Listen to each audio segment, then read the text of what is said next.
आप देख रहे हैं सी न्यूज भारत। मैं हूं आपके साथ आकांक्षा यादव। वक्त हो चुका है न्यूज बुलेटिन का और आज इस न्यूज बुलेटिन में हम बात करेंगे कि कहां यात्रियों के लिए सम्मान समारोह का किया गया आयोजन, क्यों बंद रहा तहसील मुख्यालय का बाजार और कहां अराजक तत्वों द्वारा नहर काटने से फसलें हो रही हैं जलमग्न। ये सब जानेंगे विस्तार से, तो चलिए निगाह डालते इस वक्त की खास खबरों पर।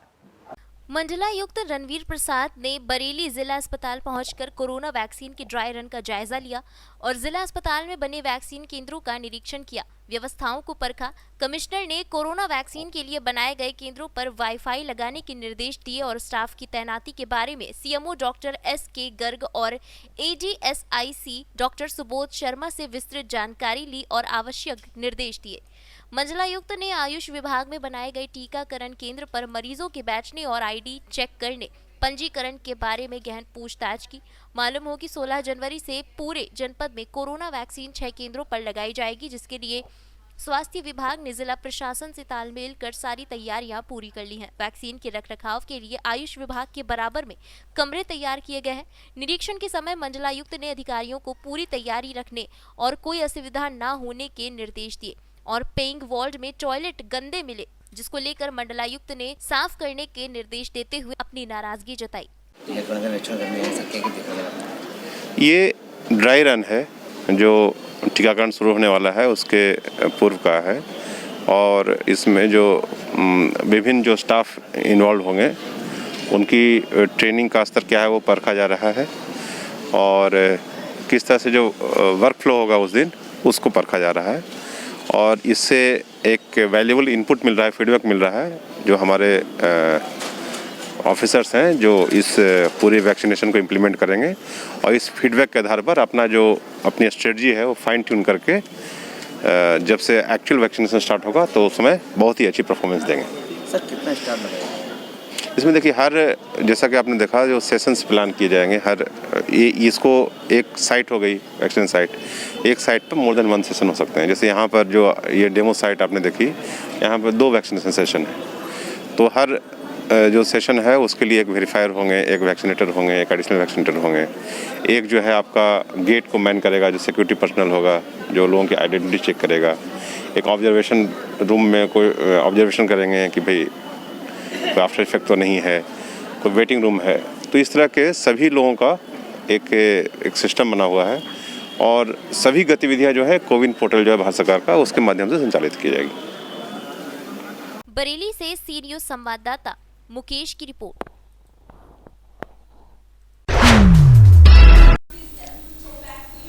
आगरा जिले में यात्रा अभियान फाउंडेशन द्वारा गुरु सिंह गोविंद के 4 पुत्रों के शहीदी दिवस पर आगरा से 25 से 28 दिसंबर तक सरहिंद पंजाब फतेहगढ़ गुरुद्वारा गई यात्रा के यात्रियों के लिए सम्मान समारोह का आयोजन किया गया, जहां समारोह में सरकार के समक्ष विभिन्न मांगों को भी उठाया गया, जहां संरक्षण गिरधारी लाल भक्तियानी, अध्यक्ष रवि दुबे समेत इस दौरान कई लोग मौजूद रहे। किस तरह का सम्मान है, क्या है? संत शिरोमणि स्वामी लीलाशाह जी के इस प्रांगण में आज उन कार्यकर्ता बंधुओं का, उन साथियों का स्वागत किया जा रहा है जिन्होंने 25 दिसंबर को आगरा से एक पदयात्रा शुरू करी थी जो पंजाब फतेहगढ़ पर जाकर समाप्त हुई थी। निश्चित रूप से जो अभियान फाउंडेशन ने जो कार्य किया वो बड़ा कार्य साथ। जैसे हम सभी जानते हैं कि देश की आज़ादी और आज़ादी से पूर्व जो मुगल कालों का यहाँ पर जिस तरह से तो उनसे मुक्ति पाने के लिए बहुत सारी आहुतियाँ दी गई, तो आहुतियाँ दी गई देश में, तभी आज हम इस स्वतंत्र भारत में और अपने हिंदुत्व की रक्षा के लिए और हिंदू देश में, हिंदुस्तान में हम इस तरह से रह पा रहे हैं।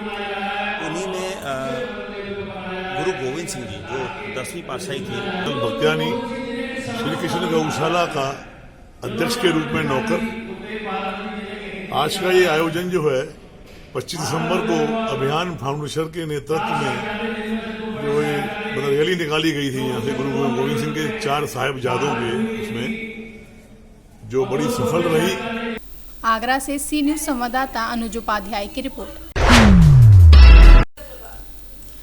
इंदौर जिले के महू वन विभाग में हड़कंप मच गया, जहां दबंगों ने जेसीबी ट्रैक्टर ट्रॉली लेकर फरार हो गए हैं। वहीं एसडीओ रेंजर सहित वन अमला मौके पर पहुंच गए, जहां मामला महू रेंज के बड़गोंडा वन परीक्षण का है, जहां वन अधिकारियों द्वारा अवैध उत्खनन कर वन विभाग के जंगल से रास्ता बनाते हुए ट्रैक्टर ट्रॉली जेसीबी मशीन की जब्ती की गई थी, जिसे दबंगों ने बड़गोदा वन विभाग कार्यालय पर धावा बोलकर जब्त की गई जेसीबी मशीन ट्रैक्टर ट्रॉली लेकर फरार हो गए हैं, जिसके बाद एक ऑडियो सोशल मीडिया पर तेजी से वायरल हो रहा है। हेलो जी सर। बताए। तो जेसीबी ट्रैक्टर तो आ गए घर पे। कौन से घर पे आ गई? मतलब जेसीबी ट्रैक्टर तो वहाँ पे उषा ठाकुर मंत्री जी आए थे खुद। हाँ। और उन्होंने वहाँ से बोला कि लेके जाओ अपने अपने सामान। मतलब मैं तो था ही नहीं वहाँ पे, मनोज पाटीदार ने ये थे सब साथ में। अच्छा, मनोज पाटीदार था साथ में। हाँ, जो भी थे वो मंत्री जी के साथ में, उनके बिटेरे सब थे। हाँ। तो मैं ट्रैक्टर की छापी सर कहाँ वहीं पे है, कहाँ पर है? क्या कह रहे?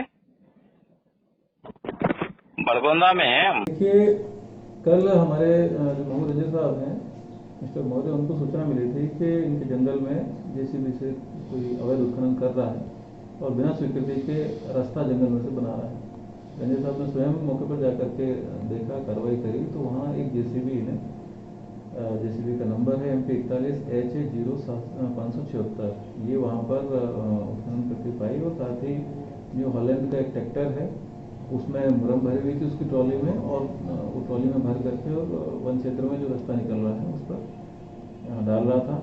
जनरली फॉरेस्ट डिपार्टमेंट में यदि कोई इस तरह के रोड उन्नयन कार्य करना होते हैं तो वन संरक्षण अधिनियम के तहत डीएफओ को अधिकार है, वो उसमें स्वीकृति जारी करते हैं। परंतु इस प्रकार के किस कार्य में किसी प्रकार की कोई स्वीकृति रंजन साहब के पास भी प्राप्त होना नहीं पाएगी और मेरे भी संज्ञान में से कोई स्वीकृति है नहीं। इस प्रकार बिना स्वीकृति के वन क्षेत्र में कार्य करने पर कंपार्टमेंट नंबर 66 है फॉरेस्ट डिपार्टमेंट का, अवैध कार्य करने पर आरक्षित वन है, तो आरक्षित वन भारतीय वन अधिनियम की 1927 की धारा 26 और 41 के तहत रंजन साहब ने प्रकरण पंजीबद्ध कराया एवं जो जेसीबी और ट्रैक्टर और ट्रॉली है उनको जब्त करके सब रेंज बड़गोंदा है उसके प्रांगण में खड़ा करवाया था। कल की घटना है ये।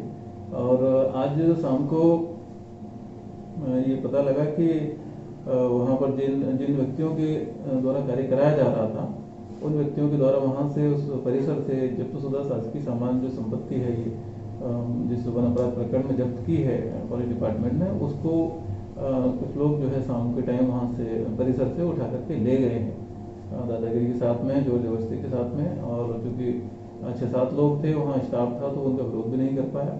और इस प्रकार अधिक लोग होकर के ऐसा कार्य करते हैं तो जनरली डकैती की घटना बोली जाती है इसको।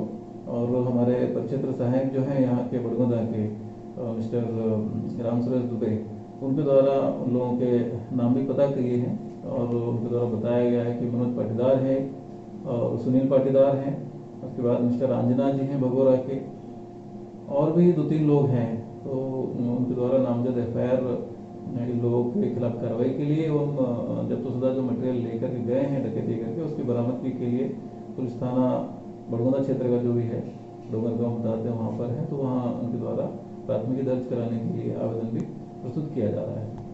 महू से सी न्यूज संवाददाता सुरेश बैरागी के साथ रेखा बैरागी की रिपोर्ट। प्रतापगढ़ कस्बे के सराफ मोहम्मद अहमद की हत्या कर लूट की घटना के विरोध में सोमवार को पट्टी तहसील मुख्यालय का बाजार पूरी तरीके से बंद रहा, जहां व्यापारियों ने जुलूस निकालकर पुलिस प्रशासन के विरोध में नारेबाजी की। वहीं तहसील पहुंचकर व्यापारियों ने एसडीएम को 4 सूत्री मांग का ज्ञापन सौंपा है, जहां कस्बे के रायपुर रोड निवासी मोहम्मद अहमद की शनिवार शाम दुकान बंद कर घर जाते समय गोली मारकर हत्या कर दी गई थी। वहीं इस दौरान बदमाशों ने उनके करीब 2 लाख रुपए नगद सहित 20 लाख रुपए के आभूषण लूट लिए और मौजूद उनके भाई मुस्तकीम को तमंचे की मुठिया से मारकर घायल कर दिया था। ज्ञापन उसमें 50 लाख की मांग की गई है, आपने 25 लाख की मांग किया है और लाइसेंस था उसमें। वो ये जहाँ कैमरे लगने के बाद वो कल बात हो गई, कैमरे लगने के बाद मंत्री जी के पास सामने भी रखा था लोगों ने, और ये तो ज्ञापन जाएगा ही। ज्ञापन जो है एक गृह सचिव को और संबोधित है एक माननीय मुख्यमंत्री जी को, दोनों मैं अभी भेजता हूँ और शांतिपूर्ण रहने के लिए आपको धन्यवाद देता हूँ और आपकी हर जो है मदद की जाएगी। शांतिपूर्ण ढंग से प्रदर्शन होगा हम लोगों का, कोई जो है थैंक यू, आपके सहयोग की अपेक्षा है। नहीं, बिल्कुल बिल्कुल बहुत बहुत धन्यवाद, आप लोग शांतिपूर्वक सहयोग दिए और इस धरने में शामिल हुए। प्रतापगढ़ से सी न्यूज संवाददाता रोहित जायसवाल की रिपोर्ट। प्रतापगढ़ के आसपुर देवसरा क्षेत्र के रामपुर रजबहा नगर को कुछ अराजक तत्वों द्वारा काटे जाने से किसानों की फसलें जलमग्न हो रही हैं, जहां इस संबंध में उप जिलाधिकारी से शिकायत पत्र देकर अराजक तत्वों पर कार्रवाई की मांग की गई है। वहीं पट्टी तहसील क्षेत्र के धरौली गांव की मदामा यादव पत्नी सुशील यादव ने बताया कि उनका एक खेत रगवापुर पोस्ट कबीरपुर में स्थित है, जहां खेत के पास से ही रामपुर रजबहा नहर गई हुई है। कुछ अराजक तत्वों द्वारा नहर को काट दिया जाता है, जिसकी वजह से उनकी गेहूं की फसल जलमग्न हो जाती है। प्रतापगढ़ से सी न्यूज संवाददाता रोहित जायसवाल की रिपोर्ट। फिलहाल के लिए न्यूज बुलेटिन में बस इतना ही। देश और दुनिया की तमाम बड़ी खबरों के लिए जुड़े रहे सी न्यूज भारत के साथ।